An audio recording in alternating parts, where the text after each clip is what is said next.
So, hello guys. Meron akong binili. USB tester. So, binili ko to kasi gusto ko malaman yung mga watts and mga voltage ng mga power banks. Ganun. So, ito siya. USB digital tester. Ayun. Okay, so sana may manual. Ito nga may manual. At meron siyang, At meron siyang ganito for, dito siya. Yeah, so ito yung manual niya. Ayun. Okay.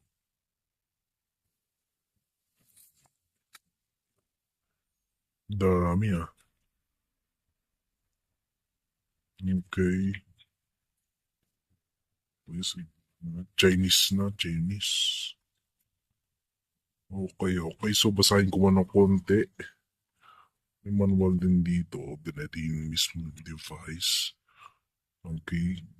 So alam ko ito, nilalagay ito dito. Okay. So yun siya. Okay for micro SD card. Okay. So yan.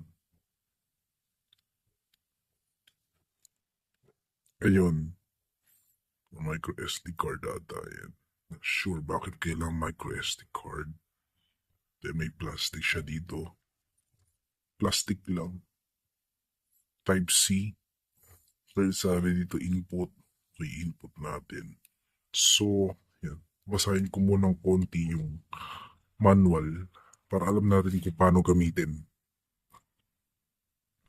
Okay, konting basa so try natin.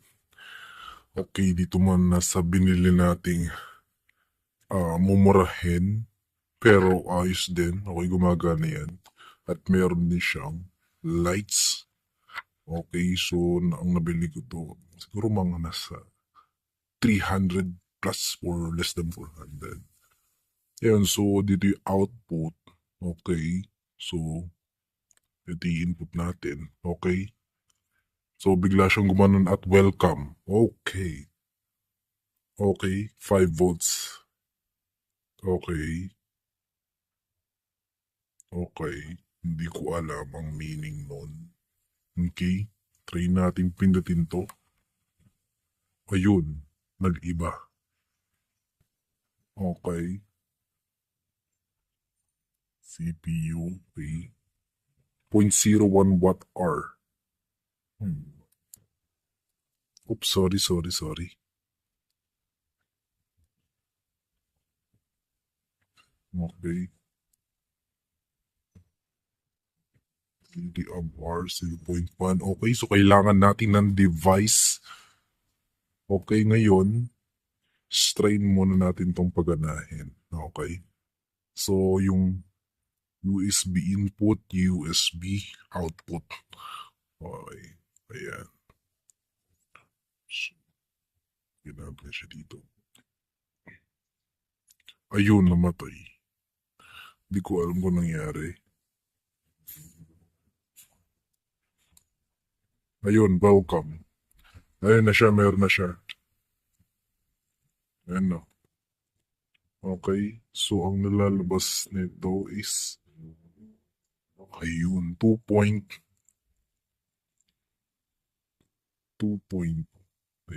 watts.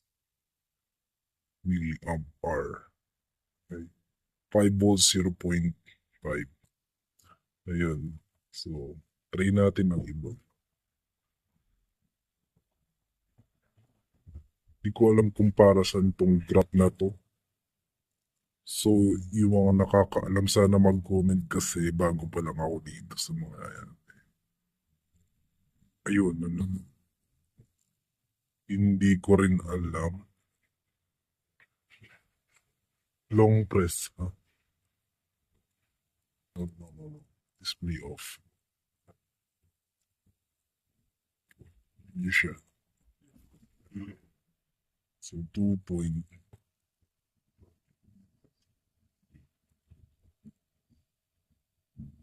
2.43 watts ang nilalabas.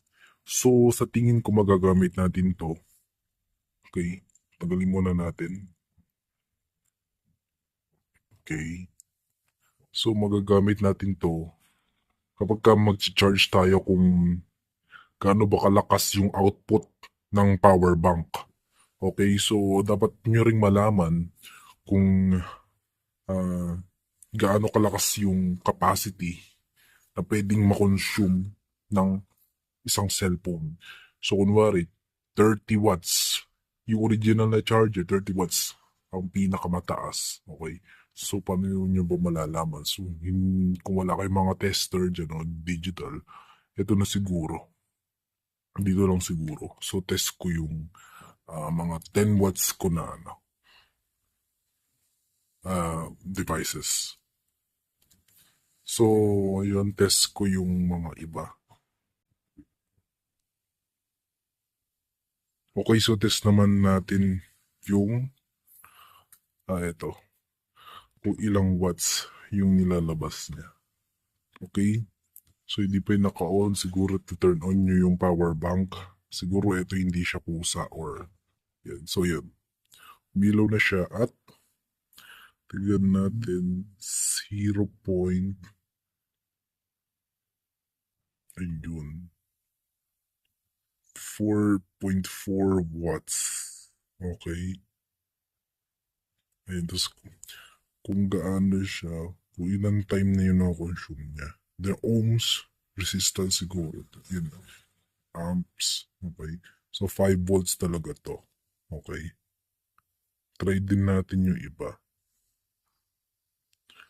Okay. So, try naman natin tong ito. Itong charger ko or cable na to. Yung multiple heads. So, dito nyo rin matatry kung yung specific na cable, kung mahina ba siya. Mahina siya mag-output. Okay, so yan kunwari nag-charge. Pero depende, kunwari malapit ng ma-full charge, syempre ang labas na output dito is mahina. Okay, so ang labas niya is 4 point. Okay, next natin. Para mas makita natin ng mas maayos. Ay, yung 4.76 watts. Okay, so ayos pa to, type C. So, try natin So, ano yun, 4.71 yung pinakamataas. 74 nakita ko, okay. So, lagay naman natin to sa micro B, USB micro B. Kung malakas mag-output yung micro or yung type C kesa sa micro B. Ayun. So, yun 2.82 yung pinakamataas. So, kapag pala gagamitin natin to, mas maganda pala gamitin natin yung Type-C kasi mas malakas yung niya, yung output. So, mga ganong senaryo. So, doon natin siya matitest. Okay?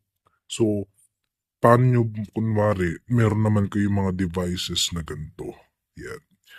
Yan, baving. Wala siyang indicator kung ilan yung battery niya. Okay?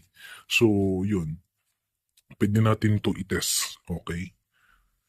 So, paano ba natin malalaman kung ma-full charge na isang device? Yung mga modern devices kasi habang na-full charge, malapit na ma-full charge is bumababa yung watts na nare-read ng isang tester. Okay? So, katulad nito, ayan.